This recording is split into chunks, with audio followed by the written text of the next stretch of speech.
Hola, mi nombre es Agustín Morales y me toca hablar de qué se trata este trabajo, por qué lo hicimos y qué fue lo que nos propusimos a lograr como grupo.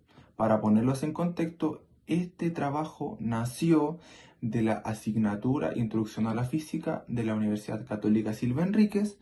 La idea era que no nos quedáramos solamente con las fórmulas en nuestro cuaderno, sino que pudiéramos ver con nuestros propios ojos cómo funciona la física a la práctica. Y el tema que nos tocó fue el movimiento parabólico, que básicamente es cuando lanzas algo al aire y describe la trayectoria, trayectoria curva típica antes de caer al suelo. Esto es lo que vemos todo el tiempo sin darnos cuenta, cuando alguien lanza un balón, cuando cae agua de alguna manguera o alguna llave, o incluso cosas más técnicas dentro de la ingeniería, así que tiene bastante sentido estudiarlo en nuestra carrera. El problema que nos planteamos fue simplemente coincidencia. Si podemos construir algo casero que lance proyectiles y con eso comprobar si la teoría que vemos en clase si realmente sirve y se cumple. Esa fue la pregunta que nos motivó durante todo el trabajo.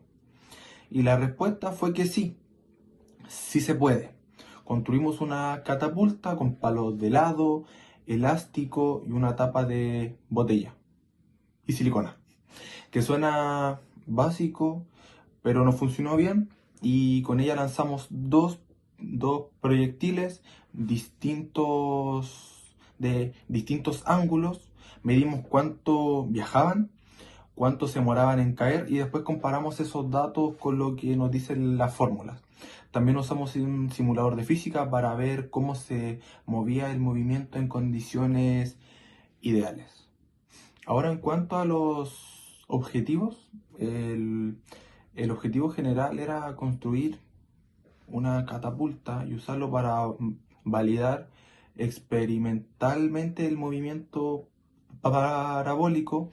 Básicamente, que lo que construimos sirviera y que los datos que obtuviéramos tuvieran sentido con la teoría.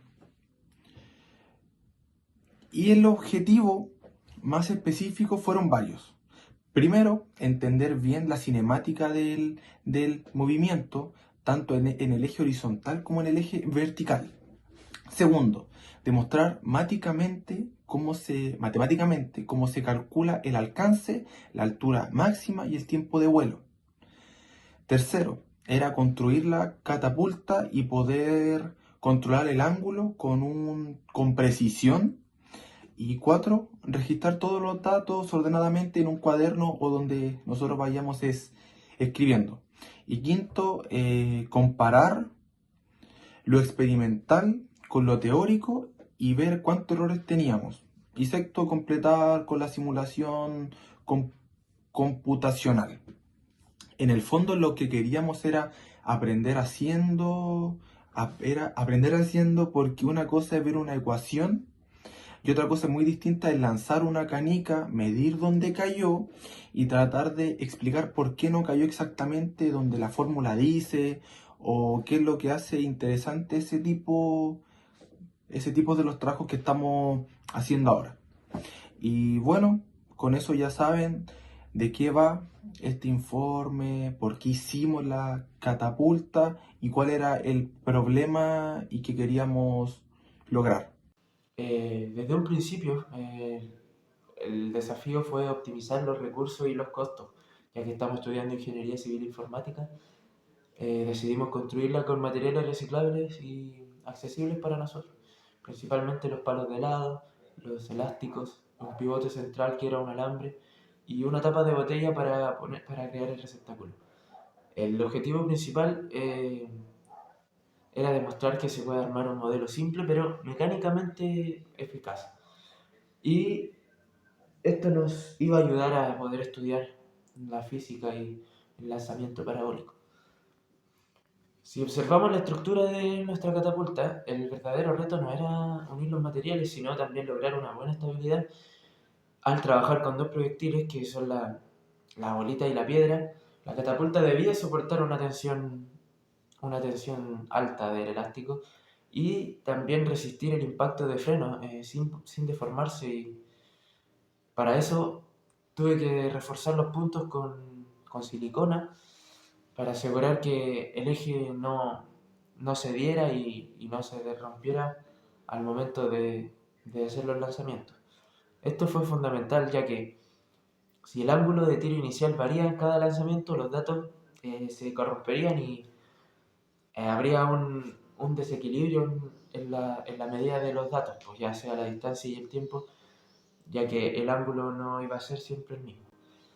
Bueno, para las pruebas y los datos durante esta fase realizamos varias iteraciones midiendo tres variables claves. Una era el ángulo de salida y la otra era el tiempo de vuelo del proyectil y la distancia horizontal total del recorrido. Claramente, por la diferencia de masa y la resistencia del aire, la piedra y la bolita mostraron comportamientos distintos. Sin embargo, gracias a que el prototipo se mantuvo firme y constante en su funcionamiento, pudimos aislar esas variables y comprobar que los datos reales se ajustan muy bien a las ecuaciones teóricas del movimiento parabólico. Bueno, y en conclusión, este proyecto demuestra que no se necesitan materiales costosos para hacer ingeniería ni para validar conceptos complejos. Como un diseño bien estructurado y calibrado, logramos pasar de las ecuaciones teóricas en un entorno de análisis a pasar a analizar, valga la redundancia, datos reales y lanzamientos como reales, pues, llevado a la práctica ya viva de la catapulta haciendo el lanzamiento de una bolita y de la piedra. Nuestro prototipo cumple perfectamente con el objetivo físico que era el experimento y nos entregó los datos precisos que necesitábamos para poder crear el informe. En esta etapa se presentan los resultados obtenidos durante los ensayos realizados con la catapulta. Se efectuaron 5 lanzamientos para cada uno de los ángulos, de 0, 30, 45, 60 y 90 grados, utilizando una canica de vidrio y una piedra como proyectiles. En cada lanzamiento se midió la distancia horizontal recorrida, el tiempo de vuelo y la altura inicial del proyectil. Estas mediciones permitieron obtener valores representativos para cada condición de ensayo y sirvieron como base para el análisis posterior. Los resultados muestran que el prototipo funcionó de manera estable durante las pruebas, permitiendo controlar el ángulo de lanzamiento y repetir los ensayos bajo las mismas condiciones. Además, fue posible comparar el comportamiento de ambos proyectiles y observar que el alcance varía según el ángulo de lanzamiento y las características del proyectil utilizado. Toda la información obtenida en esta etapa permitió contrastar posteriormente los resultados experimentales con el modelo teórico y las simulaciones realizadas en PHET, lo que facilitó evaluar el desempeño del prototipo y la validez del modelo cinemático. Al comparar los resultados experimentales con la teoría del movimiento parabólico, observamos una concordancia cualitativa satisfactoria. El modelo predice que el mayor alcance da en 45 grados, y eso fue justamente lo que obtuvimos. La canica alcanzó un promedio cercano de 103 centímetros y la piedra 61,8 centímetros. En ese ángulo, en 30 grados y 60, las distancias fueron menores, lo que afirma la tendencia teórica. Las principales fuentes de error fueron la resistencia del aire, que no considera el modelo ideal, pequeñas variaciones en la tensión del elástico entre lanzamientos, vibraciones del brazo articulado al liberar el proyectil y el mayor de todos los errores, el error humano al medir el tiempo con cronómetro manual. Estimamos ese error de reacción entre 0,2 y 0,3 segundos, lo que impacta mucho cuando los tiempos de vuelo son tan cortos.